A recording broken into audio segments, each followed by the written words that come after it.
A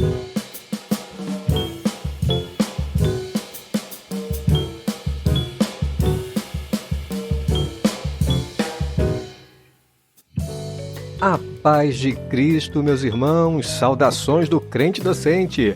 É muito bom poder ministrar mais uma lição aqui no CDcast, o podcast da sua lição bíblica. É sempre um grande prazer, mas também uma grande responsabilidade poder estar aqui com vocês. Eu sou o diácono Ivan Lessa, sou líder da EBD da ADVEC na filial Praça Marco Aurélio, na Vila da Penha. Sou muito grato a Deus por essa rica oportunidade e também ao meu irmão Edvanei pelo convite. Nós estamos estudando a revista Discipulado 2, uma revista especial dedicada aos novos convertidos. E hoje eu quero falar com vocês sobre um dos assuntos mais importantes da vida cristã. Olha, pode acreditar no que eu vou dizer. Entender e principalmente praticar os ensinamentos da lição de hoje é de suma importância para todos nós. Ivan, mas que assunto tão importante é esse? Desembucha, homem! Eu vou falar com vocês sobre o sal da terra e a luz do mundo, que é o tema da nossa lição de número 5. Eu quero começar lendo com vocês o nosso texto base, que se encontra lá em Mateus 5, dos versículos 12 ao 16. Eu estou lendo na NVT, Nova Versão Transformadora. Vamos lá? Diz assim: Alegrem-se e exultem, porque uma grande recompensa os espera no céu. E lembre-se de que os antigos profetas foram perseguidos da mesma forma. Vocês são o sal da terra. Mas se o sal perder o sabor, para que servirá? É possível torná-lo salgado outra vez? Será jogado fora e pisado pelos que passam, pois já não serve para nada. Vocês são a luz do mundo. É impossível esconder uma cidade construída no alto de um monte. Não faz sentido acender uma lâmpada e depois colocá-la sob um cesto. Pelo contrário, ela é colocada num pedestal, de onde ilumina todos que estão na casa. Da mesma forma, suas boas obras devem brilhar, para que todos as vejam e louvem seu Pai, que está nos céus. Deixa eu começar te fazendo uma pergunta. Você gosta de feijão? Eu gosto muito. Aquele feijão fresquinho, bem temperado, é tudo de bom. Se tiver uma carne seca, uma linguiça, um paio, ai Jesus, já deu até água na boca só de falar. Agora, imagine a cena. Você vê aquela mesa posta, uma comidinha caseira, bem cheirosa. Você pega uma concha caprichada de feijão, coloca no prato e quando você prova, vem a decepção. O feijão está sem sal. Ninguém merece. Toda aquela expectativa, aquela sensação gostosa de que o cheiro da comida nos traz, tudo é jogado por terra quando sentimos o sabor de um feijão insosso. Quando Jesus fez esta comparação entre o cristão e o sal, ele estava nos dizendo que devemos carregar em nós as mesmas características que o sal tem em si. Mas Jesus ele foi além. Ele afirmou que não somos apenas o sal, mas que também somos luz. Meu convite a você hoje nessa lição é entender claramente o que Jesus quis dizer com isso, para que nós possamos colocar em prática seu ensinamento, salgando e iluminando o ambiente ao nosso redor. Vamos lá? Entre as muitas coisas que poderíamos falar sobre o sal, há 3 que são fundamentais. Primeiro, o sal altera o sabor. É aquilo que eu falei sobre o feijão. O gosto prazeroso que sentimos ao comermos uma deliciosa feijoada só é assim graças à quantidade correta de sal. Foi o sal que alterou o sabor do feijão, realçando e fazendo toda a diferença. Da mesma forma, quando Jesus nos chama de sal da terra, ele está dizendo que está em nós a responsabilidade de alterar o sabor do mundo. Um cristão verdadeiro carrega em si o poder de mudar o ambiente, de alterar as circunstâncias ao redor. Um ambiente de trabalho hostil, por exemplo, ele pode ser alterado aos poucos, à medida que um cristão se posiciona contrário às práticas erradas e favorável ao que a Bíblia diz. Você provavelmente já deve ter ouvido alguma história de pessoas que foram maltratadas em escolas ou mesmo no trabalho, mas que acabaram sendo procuradas pelas mesmas pessoas que as maltrataram, quando essas pessoas passaram por lutas pessoais, por problemas. Isso porque, mesmo perseguindo o crente, o perseguidor sabe que há algo especial naquele que ele está perseguindo. Algo que o incomoda, mas que tem o poder de mudar a sua história. É o sal. O sal que altera o sabor e faz toda a diferença. Primeira coisa, o sal altera o sabor. Segunda, o sal preserva. Muito antes que você tivesse essa geladeira super bacana aí na sua casa, o homem já havia desenvolvido técnicas para preservar os alimentos utilizando o sal. O sal pode manter determinados alimentos inalterados e sãos por longos períodos. Nós sabemos que o mundo jaz no maligno, mas é a presença da igreja nessa terra que impede que o mundo se degenere tão rapidamente quanto o inimigo gostaria. Um cristão convicto e fiel aos seus valores tem em si o poder, por meio de suas atitudes, de diminuir o avanço e até mesmo extinguir a progressão do mal em um determinado ambiente. O sistema mundano propaga o egoísmo e a satisfação dos desejos carnais. Mas a Bíblia vai dizer lá em 1 de João 3,8 que Cristo se manifestou para destruir as obras do diabo. E nós, como legítimos representantes de Jesus aqui nessa terra, temos a responsabilidade de dar continuidade a essa ação. Primeiro, o sal altera o sabor. Segundo, o sal preserva. E em terceiro, o sal que não salga não serve para mais nada. Jesus afirmou: mas se o sal perder o sabor, para que servirá? É possível torná-lo salgado outra vez? Será jogado fora e pisado pelos que passam, pois não serve para mais nada. Mateus 5,13. Aqui, Jesus está fazendo menção a um costume em Israel. O sal, ele era retirado do Mar Morto e era utilizado para diversas funções. Além de temperar e preservar os alimentos, o sal também era utilizado na oferta de cereais. Você pode conferir isso em Levítico capítulo 2, versículo 13. E o sal também era utilizado na adoração. Isso está lá em Êxodo 30, 35. Mas havia uma parte que acabava se estragando. E essa parte não servia para as funções nobres, como preservar os alimentos, temperar, para adoração ou para oferta.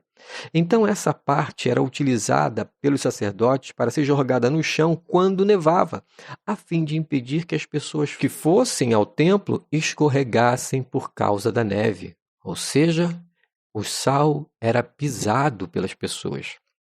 Jesus gostava de usar exemplos do cotidiano para apresentar seus ensinamentos ao povo. Então o povo, ao ouvir essa comparação, entendia claramente o que Jesus queria dizer. O sal que perde o valor só serve para ser pisado. Isso é um claro ensinamento que Cristo dá para nós hoje, Igreja de Jesus.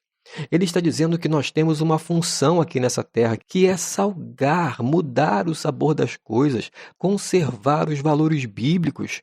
Porém, se nos abstivermos de assumir esse importante papel, então não serviremos para mais nada, a não ser para ser pisado. A gente percebe aqui que a vida cristã não se resume a um ritual semanal de ir à igreja, mas a um estilo de vida, a uma vida transformada que influencia os demais e que gera novas vidas para Cristo. Jesus precisa ser apresentado ao descrente, e isso é feito também pelo nosso testemunho, por nossas atitudes cotidianas, pelas coisas que dizemos, pelas coisas que fazemos, mas também pelas coisas que não dizemos e pelas coisas que deixamos de fazer. A nossa vida prega. Muito embora nosso testemunho de vida não nos isente de pregar, nós temos a responsabilidade de pregar a palavra de Deus, a nossa pregação só terá valor se ela vier acompanhada do nosso testemunho. Ninguém acredita em um hipócrita. A pregação e o testemunho precisam andar juntos. Nós somos o sal da terra, mas também somos a luz do mundo. Se ser sal é fazer a diferença na sociedade, ser luz é iluminar o caminho que leva à salvação. Nós precisamos ser vistos pelo mundo. Jesus foi claro ao dizer: não faz sentido acender uma lâmpada e depois colocá-la sob um cesto. Pelo contrário, ela é colocada num pedestal de onde ilumina todos que estão na casa. Mateus 5,15. É necessário que a luz de Cristo brilhe por meio das nossas obras, pois elas revelam nosso estilo de vida em contraste com o estilo de vida do mundo. Cristo diz que quando isso acontece, Deus é glorificado. Olha o texto. Da mesma forma, suas boas obras devem brilhar, para que todos as vejam e louvem seu Pai que está nos céus. Mateus 5,16. Considere esse exemplo. Quando estamos diante de uma situação onde todos ao nosso redor participam de algo moralmente errado e nós nos recusamos a fazer parte disso, num primeiro momento seremos ridicularizados. Ih, olha lá o santarrão, olha o crente, quer aparecer, olha isso. Eles vão ridicularizar a gente, é natural. Mas então vai vir um segundo momento. A nossa atitude diferente da deles vai provocar incômodo. Ele se acha melhor do que a gente. Tá pensando que ele é o quê? Olha lá, ele é melhor do que a gente? Mas depois, se permanecermos firmes com as nossas convicções, nossa luz será vista, vidas serão influenciadas e transformadas, e o nome do Senhor será glorificado. Glória a Deus por isso. Mas é sempre bom lembrar que desejar viver corretamente não significa que não cometeremos erros. Mas isso não faz de mim nem de você pessoas ruins. Apenas mostra que estamos sujeitos às falhas e que somos humanos. O segredo é aprender com os erros à medida que formos caminhando, amadurecendo, evitando cometer os mesmos erros novamente. Olha o que diz Provérbios 4,18. O caminho dos justos é como a primeira luz do amanhecer, ou em outras versões, como a luz da aurora, que vai brilhando mais e mais até ser dia perfeito. Ninguém começa a sua caminhada com a sua luz no brilho máximo. É um processo diário, fique em paz. A nossa missão é não permitir que esse brilho diminua, mas que ele fique cada vez mais intenso. O apóstolo Paulo, escrevendo aos Efésios no capítulo 5, versículo 7 ao 17, nos ensina que não devemos andar como o mundo anda, mas que devemos fazer nossa luz, ou melhor dizendo, a luz de Cristo que há em nós brilhar. Olha o texto. Não participem do que as pessoas fazem, pois antigamente vocês estavam mergulhados na escuridão, mas agora têm a luz do Senhor. Vivam, portanto, como filhos da luz, pois o fruto da luz produz apenas o que é bom, justo e verdadeiro. Procurem descobrir o que agrada ao Senhor. Não participem dos feitos inúteis do mal e da escuridão. Antes, mostrem sua reprovação, expondo-os à luz. É vergonhoso até mesmo falar daquilo que os maus fazem em segredo. Suas más intenções, porém, ficarão evidentes quando a luz brilhar sobre elas, pois a luz torna visíveis todas as coisas. Por isso se diz: desperta você que dorme, levante-se dentre os mortos e Cristo o iluminará. Portanto, sejam cuidadosos em seu modo de vida. Não vivam como insensatos, mas como sábios. Aproveitem ao máximo todas as oportunidades nesses dias maus. Não ajam de forma impensada, mas procurem entender a vontade do Senhor. Efésios 5, do 7 ao 17. O ponto mais importante de todo esse texto que eu li é entender que fazer brilhar a luz de Cristo em nós é uma decisão nossa e somente nossa. Somos nós que escolhemos se vamos permitir que a luz de Cristo brilhe. Se você prestou atenção no texto, Paulo utilizou um modo verbal imperativo, ou seja, ele deu ordem, ele começou dizendo, não participem do que as pessoas mais fazem. Depois ele vai falar que temos que fazer o que é certo, não participar dos feitos ruins, mostrar na nossa reprovação. Ele vai utilizando o verbo no modo imperativo, dizendo, é uma ordem, é uma ordenança, mas somos nós que escolhemos se vamos obedecer ou não. Lembre-se, permitir que a luz de Cristo brilhe em nós e ilumine o mundo é uma decisão que cabe a cada um de nós. Vale a pena salientar que essa luz não é nossa. Não é um mérito nosso ou algo que possamos produzir sozinhos. A luz que deve brilhar em nós vem de Deus.